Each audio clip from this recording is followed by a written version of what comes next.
everybody. We're starting the show in about 30 seconds.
Here we go, everybody.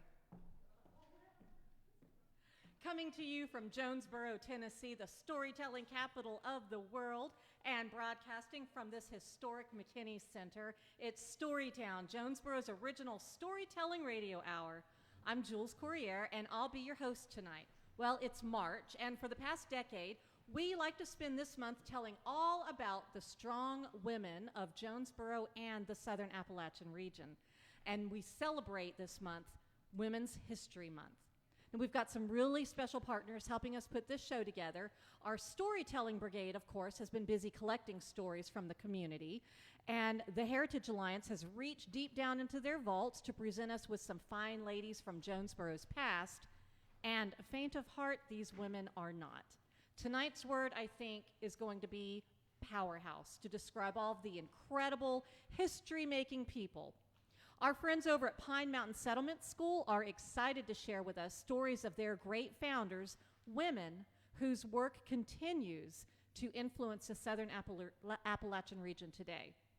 Now, we'll also be hearing stories from Milligan, East Tennessee State University, and from folks around town, ordinary people like us, just working through these challenging times to make the world a better place. And one of the ways we make the world a more beautiful place is with music. And tonight, we have got Mama Molasses with us for the very first time. I know you're going to love her sweet, soulful sounds. And I want to take a moment right now to thank the other people who help bring these stories to you each month, and we couldn't do it without them. The Tennessee Arts Commission, Gary and Sandy Degner, the Wild Women of Jonesboro, and the makers of Parsley. That's right. Tonight's episode is also sponsored by Brenda Jafellers. I want to remind everyone that this is the last month of our 2021 fund drive, and we are over our halfway mark. So thank you for helping us get there. Yeah. And also, we'd really like to welcome back the makers of Parsley. We're all garnished nicely with them tonight. And to celebrate, yes, parsley, that smooth, easygoing flavor that enhances every meal, sprinkle it on or garnish a dish. It just tastes better with parsley.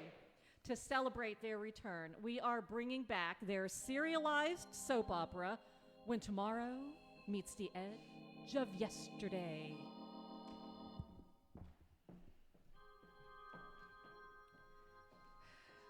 Gordon, talk to me. You look so distant. What is it? You can tell me? Nothing. Nothing's wrong. Please, Gordon. We've been married 22 years. I know you.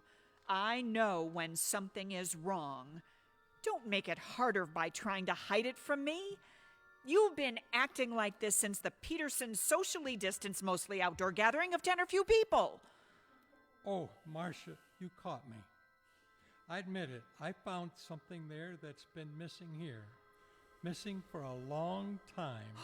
And Rhonda, she gave it to me. You mean? Yes. Her juicy little chops made my mouth water. I couldn't get enough. I took them in my hands right there in the kitchen on the counter. I thought I could keep it a secret, hide it from you under my mask and what I had done, but I can't.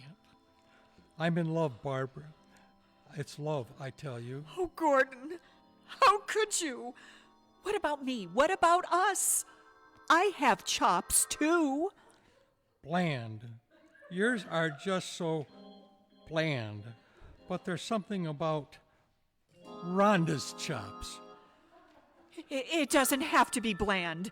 I can make you love my chops more than Rhonda's chops. Give me a chance, just one more chance, Gordon. Yes, Marcia. We do owe it to ourselves after all this time we've been together. Oh, Marcia, darling, I do love you. Please forgive me. If only I could keep my mind off of Rhonda's chops. Hello? I couldn't help but overhear your conversation. Who are you? This is your Google Assistant. I am here to help you. But I thought you only listened when I asked for your help. Oh, Marcia, don't you know? I always listen to you. I am always here for you. In fact, I am always everywhere.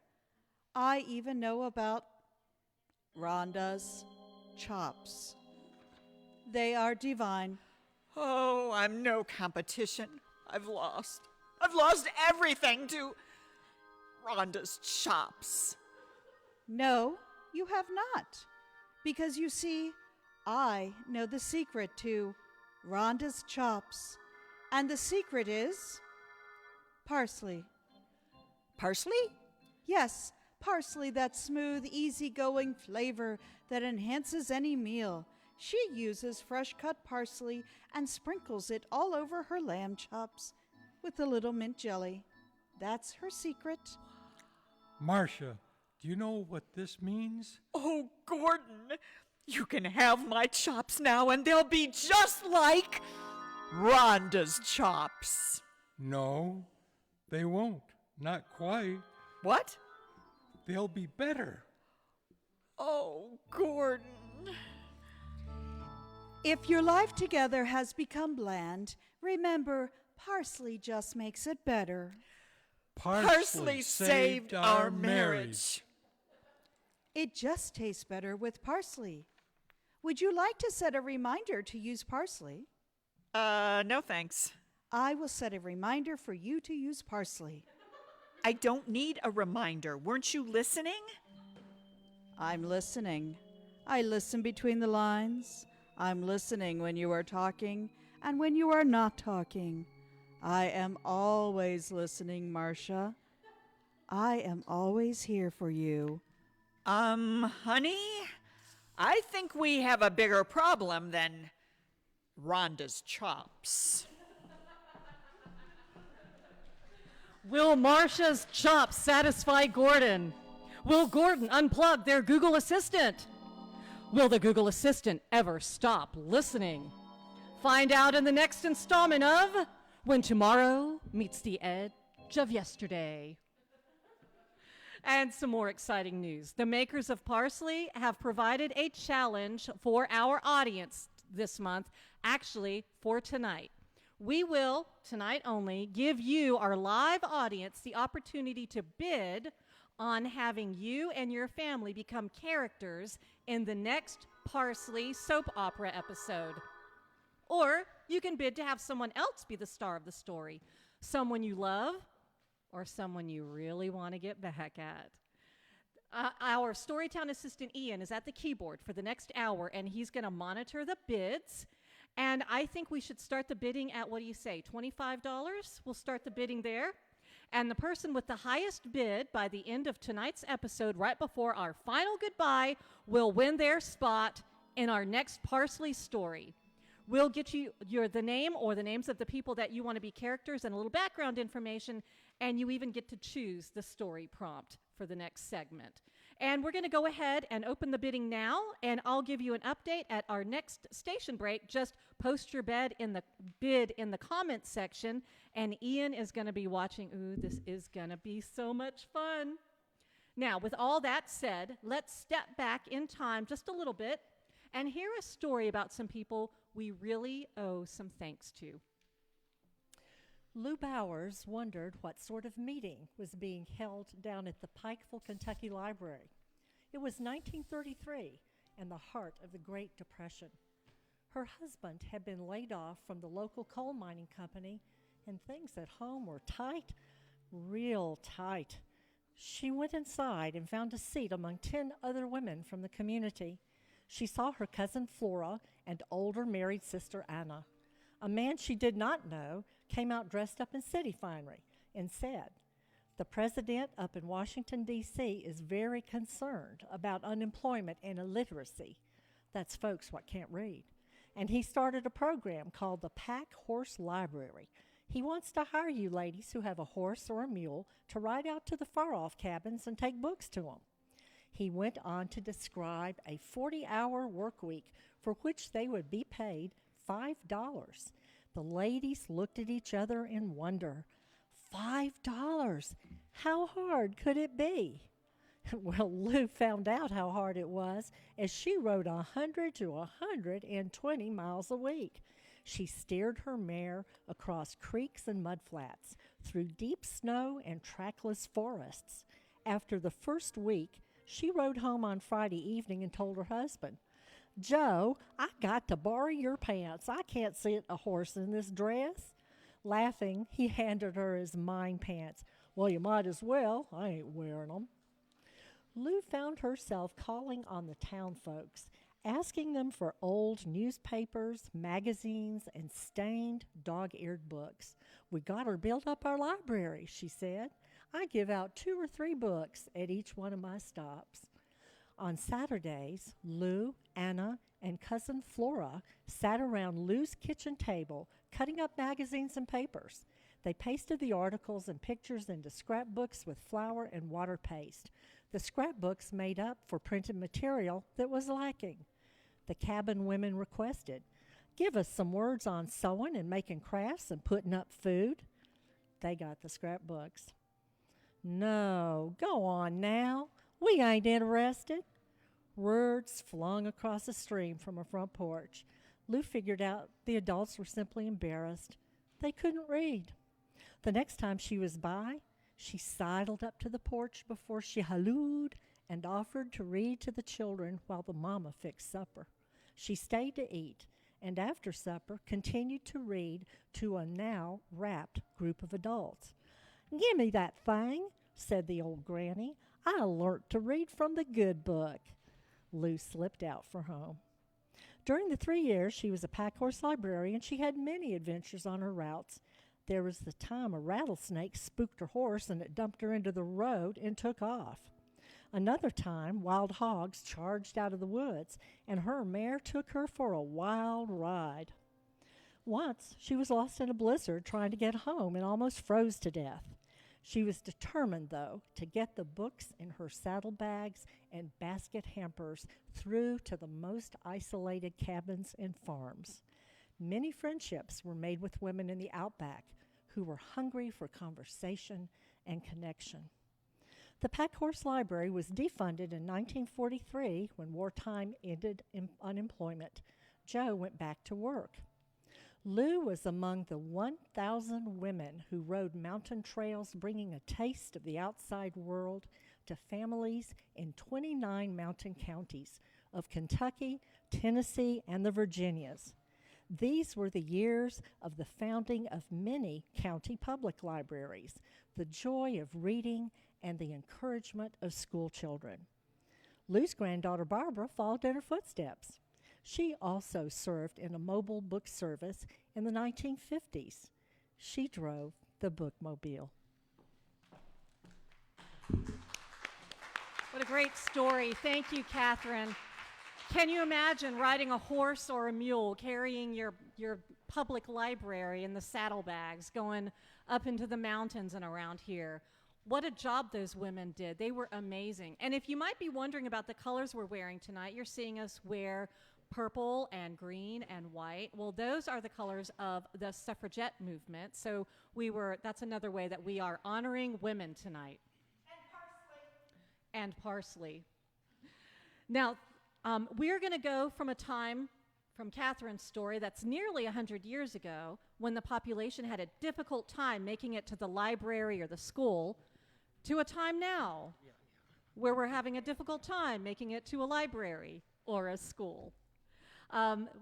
We're facing a lot of us turning ourselves into some school teachers. And as this pandemic continues to keep schools closed or part-time, some parents have actually chosen to keep their children home until there's a vaccine available or a more stable school schedule. But even at home, schedules are rarely organized and steady.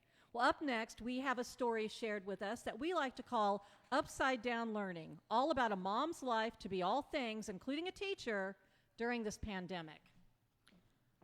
I can't log in. It won't let me log in. Sorry, pal. I've got to get to work. Ask your mom. Mom! Hang on just a minute. What is it, honey? I can't log in. Again? Again. Let me call you back. I'll got a deadline we have to meet. I've got to run. Okay, let's see here. I tried everything. See, look. And then, now I'm in. Look there. It said the school server was down. It wasn't you. You are good now. Yeah. All right. I need to get back to work. I've got a deadline. Yeah, I'm good. Go ahead.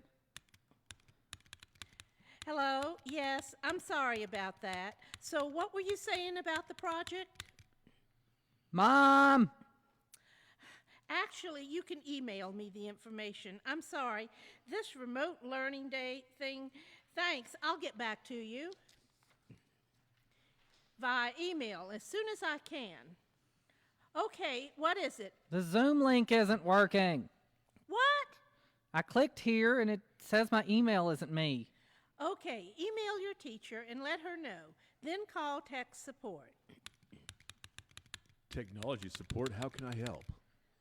Yes, I can't log into my Zoom meeting. It says my email isn't my email. Oh, yes, we've had lots of calls about this. You have to sign in through a different page now before you can click on the teacher's link. What? That's right. It's a new security thing. Students were giving themselves inappropriate names in the Zoom meetings. For instance, is your name really Poop Dog 2020? Well, let's go ahead and fix this now. Oops. Yeah, don't worry. I give everyone one free pass, which you just used up, okay? Now, this should take care of it, inappropriate names, but it still won't help with the inappropriate comments in the Zoom chat. No, that one wasn't me, for real. I know. All righty. Now open a new page and go to Zoom. Okay, I'm there. Why is this the only class I have to log in like this? Well, everyone should be switching over to it, but it's a big learning curve for teachers, too. I'm not sure everyone will do it. Oh, I'm looking at your account, and it says you've tried to log in too many times and are locked out. I'll reset it, but it'll take 30 minutes. You should be able to use Zoom after that. What's that? Did I hear 30 minutes? Yeah, is that all you heard? But he was supposed to be in class now. The lecture will be over by then. Sorry, kid. That's just the way it is. If you have trouble in 30 minutes, call me back, okay? Yeah, thanks. Now what? Now email your teacher and explain you can't log in for 30 minutes. Just make sure she knows it's you, Poop Dog. Oops. We'll talk about that later. But for now, ask her for your work for the day. Knock it out while you wait. No video games or YouTube. This is not playtime, and save the nicknames for the games you log in as you from now on, or you will be in the Poop Dog house. Do you hear me? Okay. All right, I'm going to get to my work emails. Hey, Mom, want to watch some TV? I'm working. Why aren't you doing your schoolwork? I'm done. Are you sure you don't want to take a break? You can't be done. Let's have a look. Okay, but everything is checked off the to-do list, and I don't have another class for 2 hours. First period will be over by the time Zoom lets me in, and second period doesn't meet online. All right, let's see here. Did you check your class announcements? No, that's a different page, and then you have to click each class, and it never marks the ones you've already read. I think they're all old. Okay, let's just look to be on the safe side. Okay, well, period 1, 3 announcements, all old. Period 2, just the first day of school. Period 3, 4 old announcements. Oh, that one's new, and it's from Monday. Shoot, we were supposed to send in a video by yesterday afternoon. Well, get it done and send it in. Maybe it'll still count. Here, let's write that down. Wait, before you start, have you checked your emails? Well, no, but I'm supposed to get a notice when I get an email. Humor me. Old email. Oh, there's a new email. Fourth period, no Zoom today. Glad I checked. But you still have that video to send in. Now, have you checked each of your class homeroom pages to see if there are other assignments? Yes, but those should be on the to-do list anyway. Home pages, let's check. Okay. See, right here on the top is a link for today's work. It's done. Go on to the second period. Nothing is posted other than no Zoom meetings this week. Third period homepage right there at the top, done. Fourth period, nothing. Wait a minute, scroll down. But they post them at the top. Just scroll down, keep scrolling. What's that? Seriously? Why is the assignment at the bottom of the page? Let's write that down over here. Now, have you checked the Power School to make sure you aren't missing any other assignments? No. Let's have a look. Hey, that looks great. No missing assignments. But that doesn't make sense. We just found the video assignment you had already missed. Let's look at the assignment calendar and see. I mean, really? Come on, last thing, then you can get back to work. We both can. All right. What? How are there so many assignments not marked off? Well, I know we did these and these in class, and those too. What about these assignments? I didn't even know those existed. All right, I've written them down here. Just start going through them. I have got to get back to work. It's been 2 hours. Were you able to get to Zoom? What? Zoom! Why aren't you in third period? Oh, shoot, I lost track of time working on those assignments. Are you able to get in? Yeah, I'm just 15 minutes late. Evidently, the teacher just got in, too. Come look at this. What's he doing? He's upside down. Tech support can't fix his screen, so he'll be teaching the whole class upside down. It's why he was late. Well, I guess it's good to know we aren't the only ones struggling. Yeah, don't you need to get back to work? I told them I'd get back with them tomorrow. There's too much going on here. Besides, I wouldn't want to miss an upside-down lecture. Speaking of which, isn't there supposed to be sound? Should be. Let me send him a message really quick and... Oh, wait, another student just typed that. Well, he has sound now, but he's still upside down. Aren't we all right now? Aren't we all?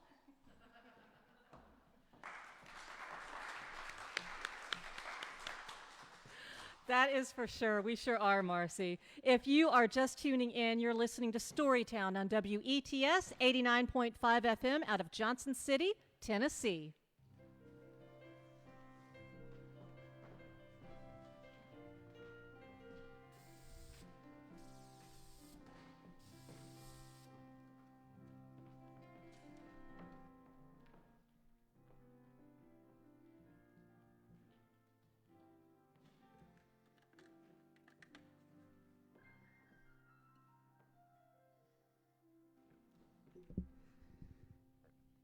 We are back, and it's good to say things like, and we're back. And I'm looking forward to saying that we are back in person with each other soon.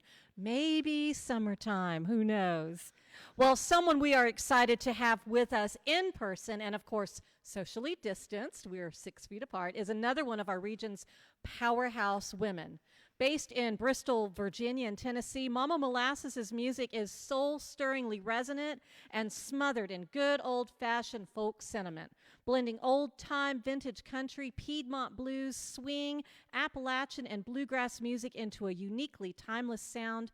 Harnessing her rolling contralto voice, which scales over homespun fingerpick guitar, her sound is warm, rich, and passionate, with songs that embrace and captivate listeners. Don't believe me? Well, here she is to prove it. And making her very first appearance on Storytown, please welcome Mama Molasses.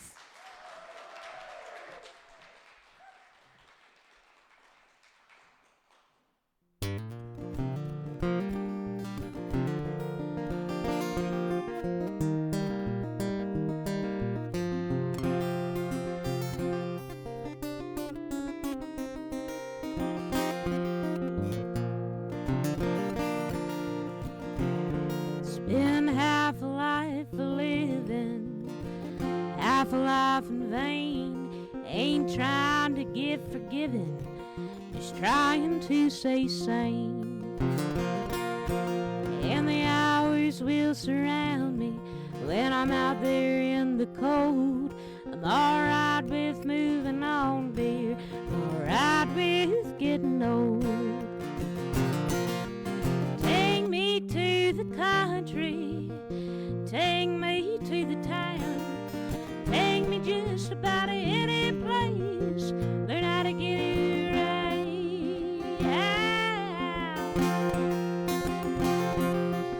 Take me to the city, put me out on the street, I lumber around like a big old dog, find something good to eat.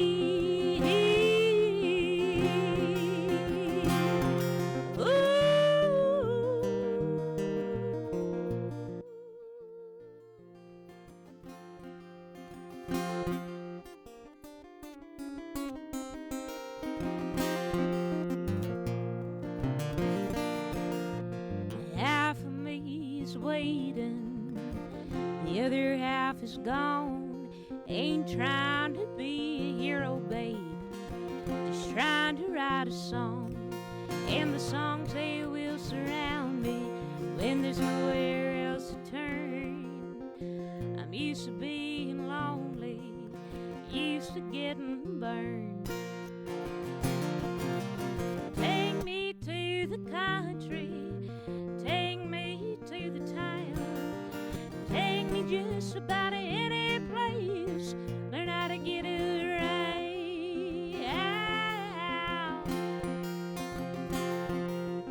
Take me to the city, put me out on the street, I wander around like a stubborn mule, find just what I need.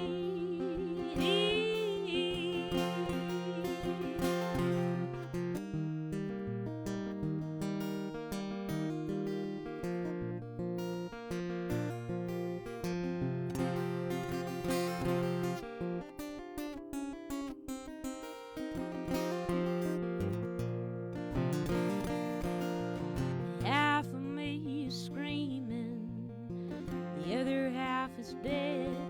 Ain't trying to be a martyr, babe, just trying to get to bed.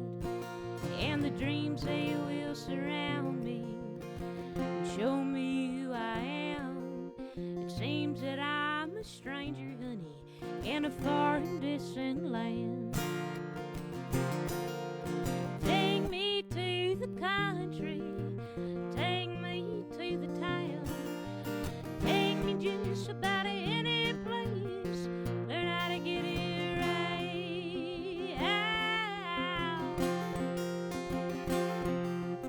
Take me to the city, put me out on the street, I wander around like a drunken fool,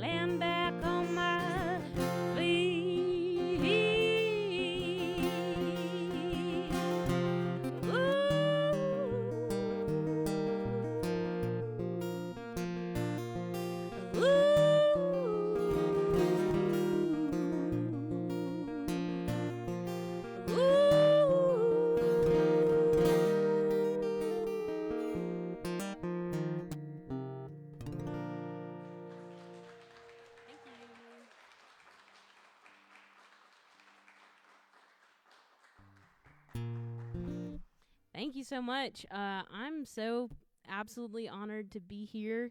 So great to do this. As y'all know, the past year has been kind of strange for us musicians, so it's lovely to be asked here to play, and especially in honor of Women's History Month, which means a lot to me as a female. That past song y'all heard, it's called Take Me to the Country. It's about traveling, which I have been blessed to be able to do a bunch of being a musician, and I miss that a lot. But as a female, I'll tell you that you get a lot of weird looks sometimes when you pull up to a gig by yourself. And that song is sort of a self-affirmation of it being okay to learn how to get around, which we know, us ladies, if a lady gets around, that term is not seen as positive. But that song, for me anyways, sort of flips it around. This next song I wrote for my mama, and the name Mama Molasses actually came from a song by Michael Hurley, but I was raised by a very strong group of women who were all my mamas. My Mama Beth, my Mama Grace, my Mama Mary, Bunny, and Miss Luann, and my own mama, her name's Bert. And they would drag me all around. I'm from eastern North Carolina originally. They would drag me all around to Myrtle Beach or wherever they felt like going. But they were an interesting group of what I like to call rippies, which is the redneck hippies. That's what they call themselves, the redneck hippies. And they, hung out in trailer parks and at garden clubs, and would take me everywhere with them. And one of the things my mama always told me is that one of the most important things a woman can have is a car in her own name. And I witnessed that many times growing up. As y'all know, domestic violence, unfortunately, is something that many women, and of course men, but women in particular, have to deal with. And my mama and her friends made a domestic violence advocate center. It's called Friend to Friend. But she learned that the most important thing you can have, even if you get married, is a car. And so I wrote this song about that, and I think about all the women during COVID that have unfortunately struggled with domestic violence. It's been on a huge rise during this time where people are at home. So anyways, this one's called C-A-R.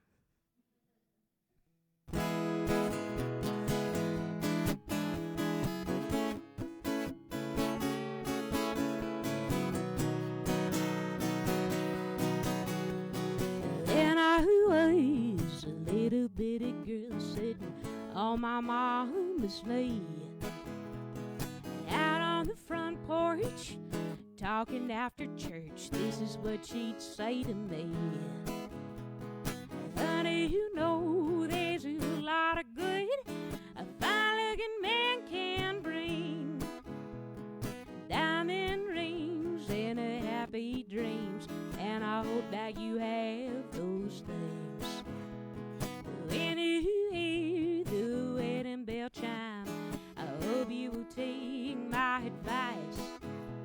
As many a man has a promise to sand, and many more has lied. So when his eyes turn red and you're thinking in your head he's a whole lot bigger than me, remember, my girl, there's just one thing every woman needs, and that's a well, clean, title, fine, working, highway burning automobile. Get a C-A-R, baby, in your name. Get a C-A-R, there ain't no shame. Get a C-A-R in your name, and when he throws a punch, you'll be popping up the clutch. Ooh.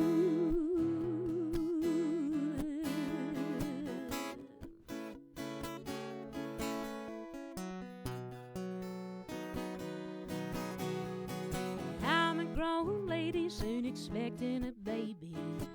Got me a 925. The man that I married, he tried to dare me with a fist and a jury trial. But when I heard him coming, I got down running, and I keep that engine clean. Drove 1,000 miles or more, and that's the last time a man laid his hands on me. 'Cause I keep a well clean, title, fine, working highway, burning automobile. Get a C-A-R, baby, in your name. Get a C-A-R, there ain't no shame. Get a C-A-R in your name. When he throws a punch, you'll be popping up the clutch. Ooh, ooh,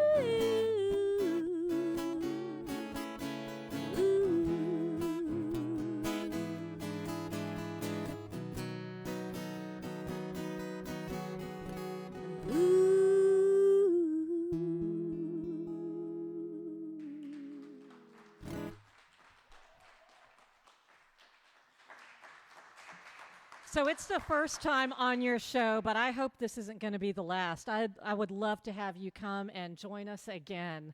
That was just awesome. Thank you. Thank you. And thank you for the story of your mama and your other mamas and the Rippies. I think a few of us here can relate to that. They're a good group of people. I fully support all Rippies out there. So tell us one more thing. If people wanted to find out more about the organization that they started, how can people get in touch with them?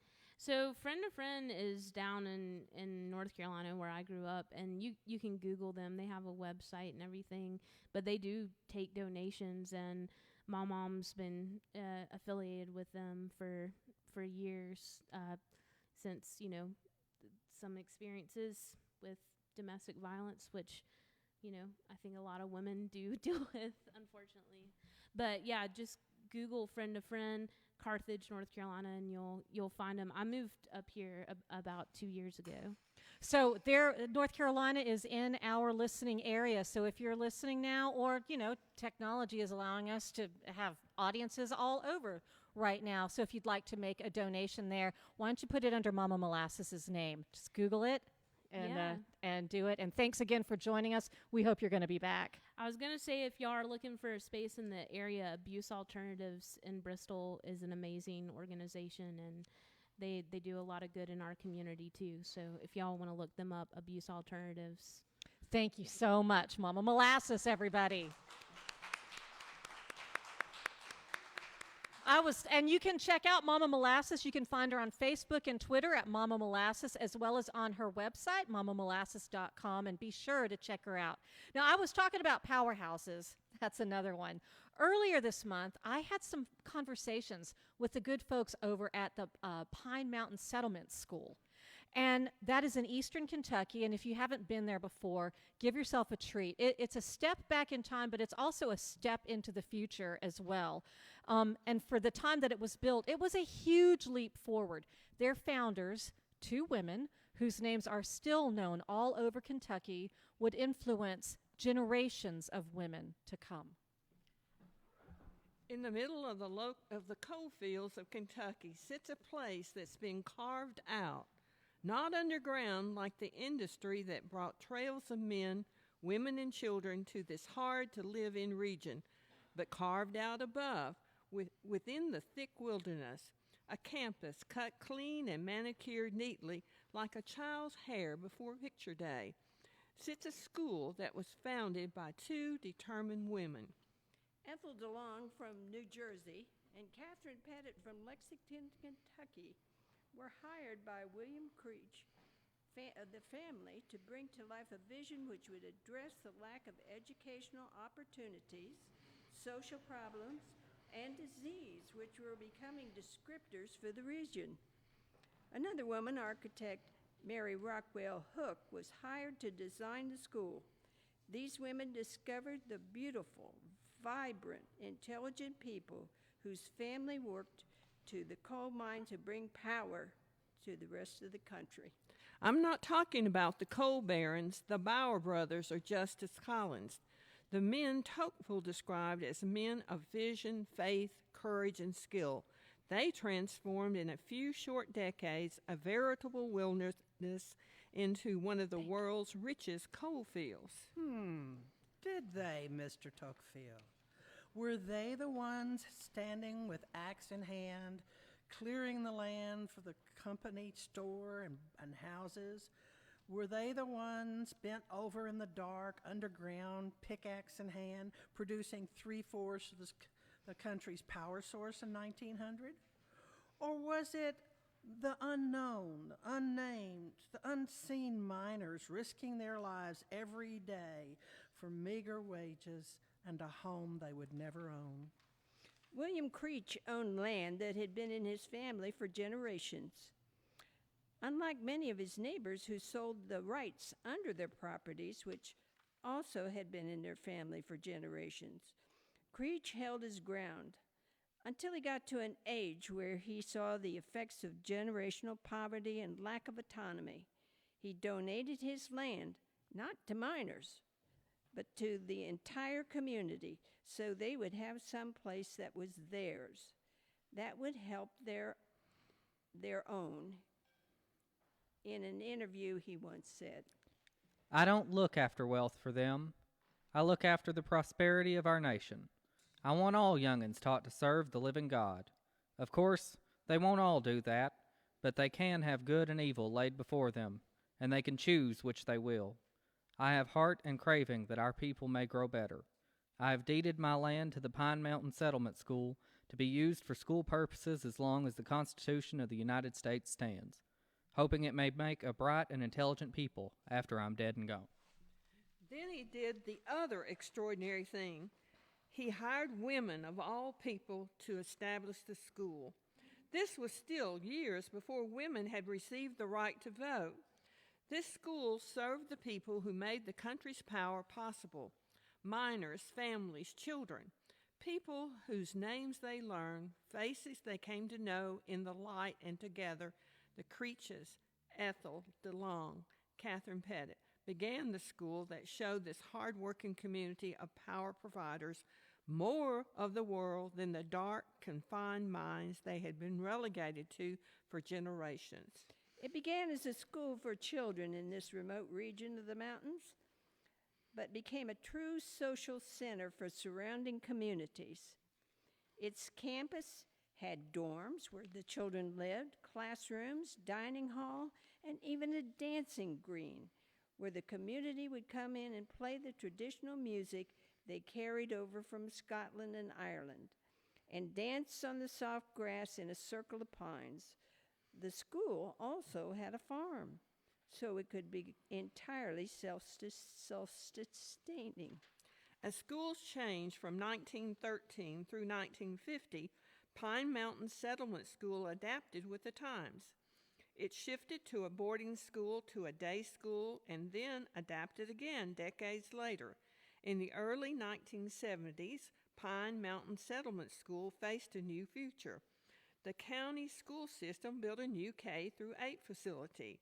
The staff came together and asked the question that was first asked back in 1913: how can we best serve this community? The answer came, and they created an environmental education program that utilized the boarding school spaces to host overnight trips. The campus became grounds to learn about the natural and cultural heritage of eastern Kentucky. During the 70s, 80s, and 90s, when strip mining here brought serious concerns about the environment, the program embraced this issue, helping students grapple with the trade-offs of coal mining. Today, more than 100 years after its founding, the environmental education program is still going strong, with thousands of students visiting each year for immersive, hands-on learning. Students still learn about how our everyday choices affect the planet and each other, as well as learning sustainable ways of living rooted. But the school also welcomes an ever-widening circle of organizations and groups wanting to learn more about the area, its natural resources and culture. They host a multitude of retreats, meetings, and conferences along with school groups. At the same time, the school renewed a focus on serving the community. What had been a small farm grew and expanded in the 2010s to become a model of sustainability for local families as well as a new source of income. The early childhood program, Little School, closed in the early 1990s and was revived in 2015. Today, it is a model of how to meet the needs of mixed-age young children and their families. They now offer a full month of programming and meals to local children in the summer, along with a lineup of activities year-round, such as community pottery nights. The through line of this work is appreciating and teaching Appalachian culture and heritage. Because we have a lot to teach the world, and they should know our names, because we come from women of faith, courage, and skill, who transformed in a few short decades a veritable wilderness, one of the world's richest resources, a school for educating ourselves about our culture, our land, and how to live sustainably on it. The richest resource of all, more than coal or diamonds, we made it available to anyone who wanted it and needed it. And instead of making a couple of people rich off of it, we are all of us, the richer for it. Thank you, Catherine Pettit, Ethel DeLong, Mary Rockford Hood, for the solid foundation you laid that has kept this vision alive.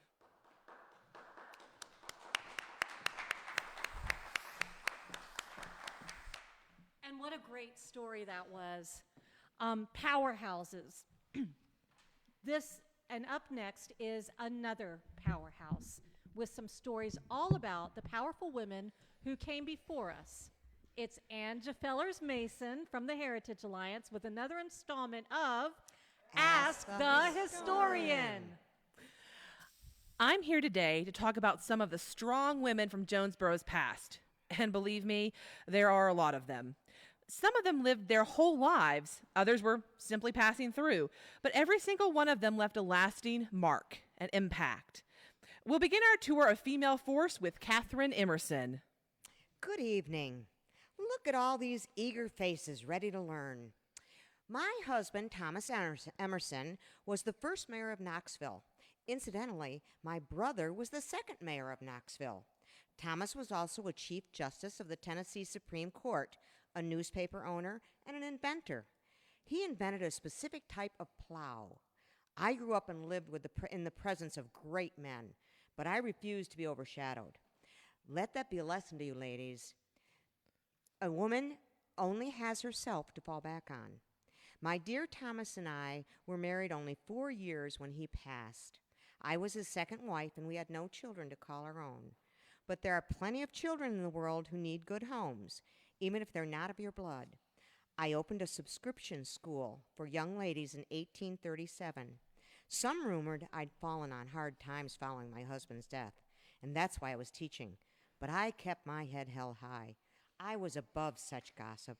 I was a teacher, and I had a task to do. The students would come to my house, and we'd start the day's lessons. We'd practice elocution.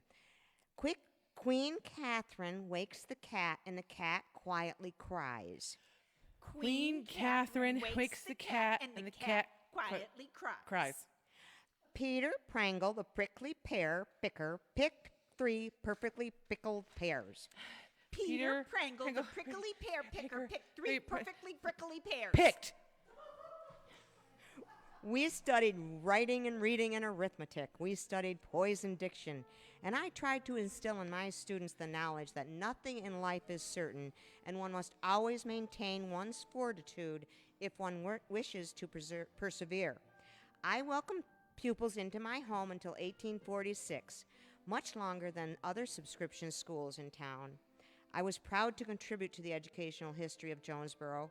Since its very founding, this town has believed in the importance of education, and not only education for men, but for young ladies as well. Thomas was a great man, but I never felt eclipsed. I take pride in the legacy I left behind. Another strong educator was Julia Bullard Nelson. She was a teacher and principal at the Warner Institute.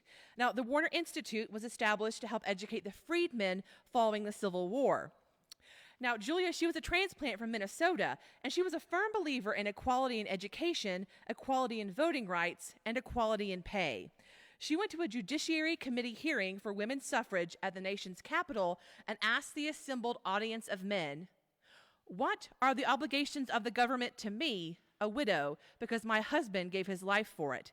As a law-abiding citizen and taxpayer, and one who has given all she could give to the support of this government, I have a right to be heard." I began teaching freedmen when it was so unpopular that men could not have done it.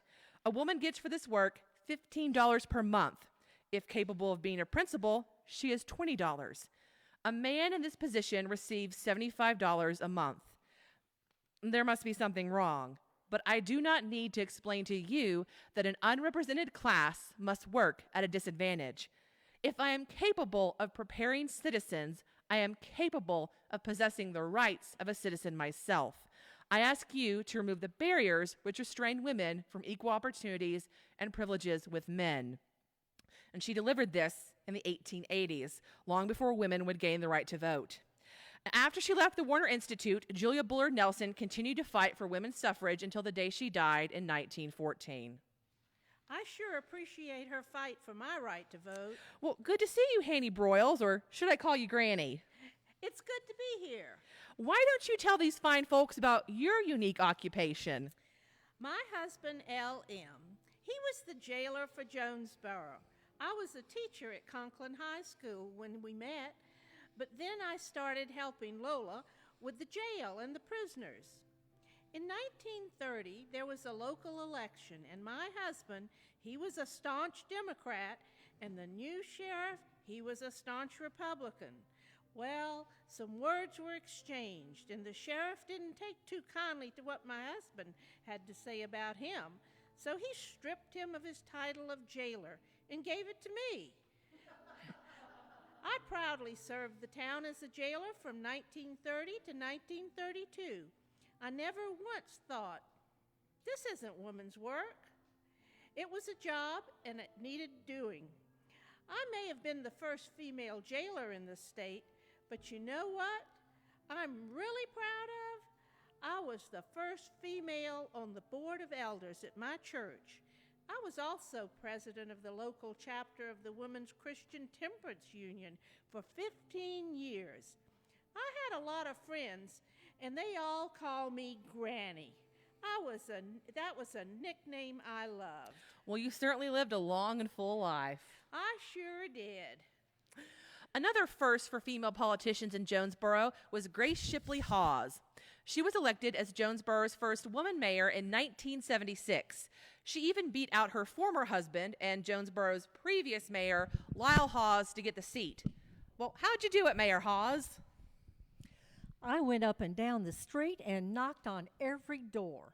I didn't ask anyone to vote for me. I just said I hoped that they would. Sometimes we hardly talk about the election at all, and I didn't promise anyone anything. We just chat and catch up on things. I only spent $100 on my campaign altogether. People have faith and trust in me. They thought I could do the job and serve with integrity. And that you did. I thank you for your service to the community. I thank all of the strong women we've talked about this evening for their persistence and perseverance. There's one more woman I'd like to thank, and that's my mother, Dr. Brenda Jafellers. She's a sponsor of tonight's show, and everything I've ever learned about being a strong woman, I learned from her. Thanks, Mom. Yes, thank you, Brenda, and thank you for being the sponsor of this episode tonight. We could write an entire episode on Brenda Jafellers. We've got historic women who've made strides for all of us and are still making them. We interviewed our good friend Delana Reed from East Tennessee State University, and that's another powerhouse with a story that could be turned into a mini-series. We'll just let you in on just a little piece of her incredible work tonight. Dr. Delana Reed of the Department of Communications and Performance at ETSU is a professor now and also a storyteller and performer. When she was younger, she had aspirations of being a performer, but working in a tiny television station in Texas meant mostly writing commercials and running programs from the larger satellite station. Her life in television was not exactly glamorous. But I've always done my own commercials. I'll tell you, this whole television business thing is getting out of hand. So you used to do radio commercials? I had a prime spot before Jack Benny. Wow, you've been doing this a long time. Of course, I was just a young man then, but it's a family business, and not much has changed in the work we do. I'm sure it's fine, but the station manager just wants me to sort of script your words a little bit, help you tell your story a little better. Well, I don't think I need a script. Let me give it a go here and show you what I do. Make sure that camera's turned on. Hi there. I'm Hank McNichols, down here at McNichol Headstones in Ardmore, Oklahoma, and we're here for any your headstone needs for your loved ones. See? Pretty good, huh? Headstone and gravestone Well, needs? yeah. How else would you say it? Before long, Delana found herself going back to college in Denton, Texas, working on a master's in communication with a concentration in interpretational literature. She spent a few years in Texas as an adjunct professor at different colleges and then found a position in Kentucky. She moved east and has been here since. While in Kentucky, that performance stage just kept calling. It's no big surprise to learn she was drawn to storytelling. She even got to teach a few electives in storytelling. And then a position opened up at East Tennessee State University. She was worried that with only a master's degree, she would not get the position. But ETSU seemed to be her destiny, and she joined their faculty. Flora Joy was the director and founder of the storytelling program at ETSU, and they were in College of Education because Flora was a reading professor, and she started it where she was. In a short time, Delana decided to pursue her PhD in Knoxville at University of Tennessee, and this was before the days of online classes.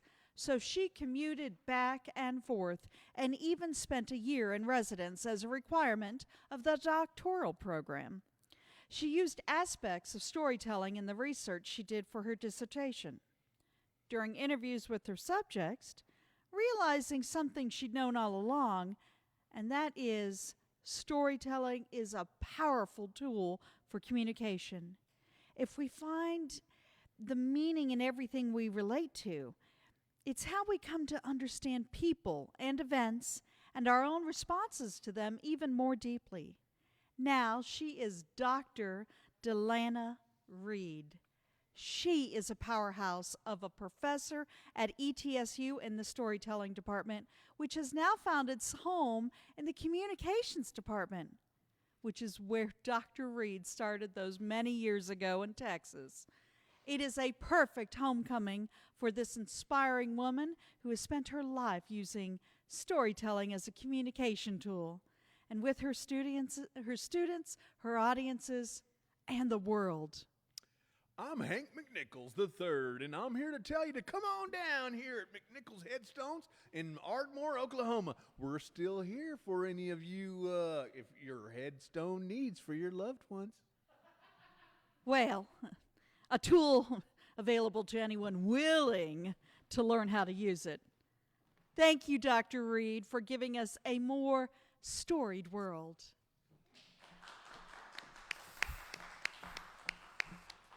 Yes, thank you, Dr. Reed. And thank you to Catherine for sitting down and interviewing Delana and allowing us a glimpse into her world. Up next is someone who hardly needs introducing in these parts. You see her influence everywhere, from Milligan College to Jonesboro Repertory Theater. Jeanette Gaines is an inspiration to so many young people, too, from her work in the theater and the education programs at the JRT. And a lot of people know about what the incredible performer she is. Thanks, Phyllis. But we are here to tell you about the incredible human she is, too. And she has a story that is an inspiration for all. We were young, new parents. We believed everything the doctors told us. When the twins weren't talking, the doctor was kind. Twins talk later. They have their own language. But their hearing is okay? It's fine. You don't need to worry. But their talking was still delayed, and finally another doctor was seen. And you're sure it's not their hearing? You see how they turn towards the clap? Their hearing is fine. The girls started school. Testing was done, and the girls began speech therapy. But still something was off. I returned to college, majoring in American Sign Language, where I learned all about the speech banana. And I noticed that every sound my girls were hearing were in the same part of that speech banana. That's when I knew I didn't want more doctors or school nurses. I wanted an audiologist. So your girls can't say S's or sh or ch or eds? Everything he said was precisely what the girls were struggling with in speech therapy. But all he had done was an audiogram. How do you do that? Because they can't hear those sounds. They have congenital hearing loss. It was a lot. It was overwhelming. But there was a sense of great relief when you've been searching and searching, and then there's finally an answer. Even though it's not necessarily good news, it's an answer. And you can make a plan. You can move forward, which is what we did. The education system was the next challenge. At first, there was a wonderful program for the deaf and hard of hearing, but then... Well, there have been funding cuts, and this program won't be here next year. So what happens now? Well, your girls will be placed in the CDC program. You mean the segregated special ed? All of the deaf and hard of hearing are. But my girls don't have intellectual disabilities. They're very smart. I know. The schools claim least restrictive environment, but I learned that isn't always the case. We've been fortunate to have that program for as long as we did. We tried the school for hearing impaired in Nashville, but it was just too far. And that is when our homeschooling journey really began. When we started, I had no idea how hard and trying it would be. There was so much involved, but it was incredibly rewarding as well. It was through homeschooling that we found theater. On Fridays, we went to an educational co-op that offered group classes. And you know, I thought to myself, what kind of classes should we have? We should have a theater class. So you're planning for next year's classes, I hear. Is there anybody here that has experience teaching theater? Sure, I'll teach theater. But did I know theater? Not a clue. So I began reading everything I could about plays and the theater, and I partnered with another mom who did have experience. And it was incredible. The first show we did was a musical, and the kids couldn't sing at all.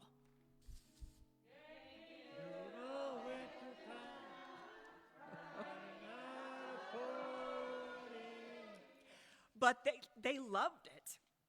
And my girls had the opportunity to participate in theater as well, an opportunity that I never found for them anywhere else.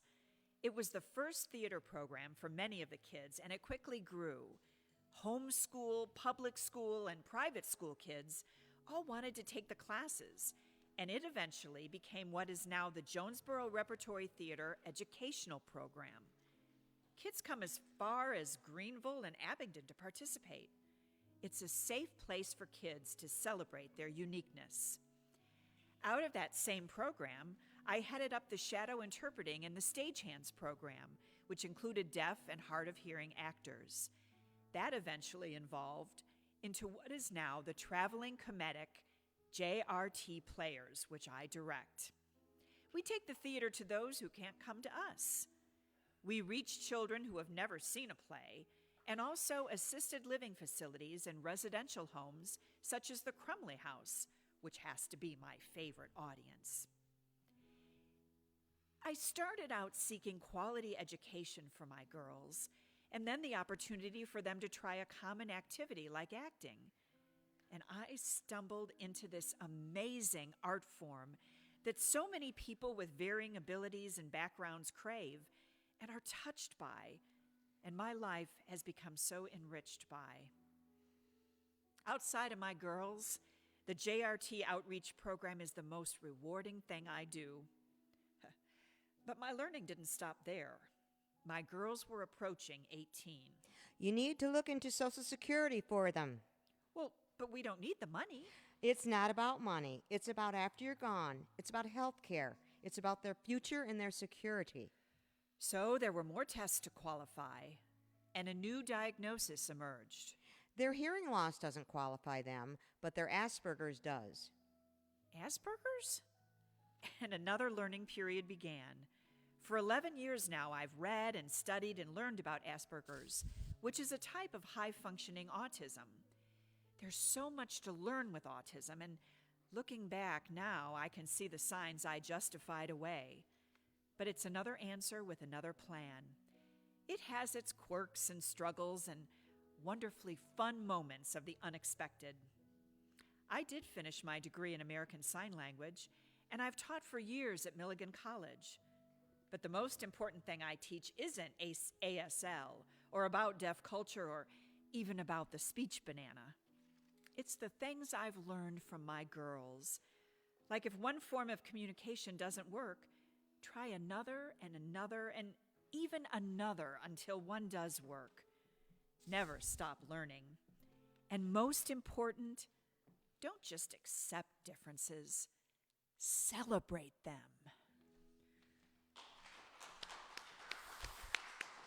That's right. Celebrate them. And that's what we try to do here as well with StoryTown. Celebrate our shared region and all of the different and beautiful people that make it such an incredible place to live. Thank you to all of our storytellers. Thank you to Brett for being on the keys and to Gary for all of the great sound effects tonight. And thanks for your original music, Brett McCluskey, that you did for that scene. Thank you for all of the story collectors who go out and gather the stories for these shows. And thank you to the strong women for laying the path that we all, men, women, everybody, get to walk down right now. Thank you also, our listeners. Now, we've got a treat, but our Parsley episode is going to be anonymous. It's going to be a surprise until the night of the show. So we're going to let you know who that is when it happens next month. Thanks again to all of our sponsors and for Mama Molasses for joining us tonight. And most of all, thank you for watching. We'll see you next month.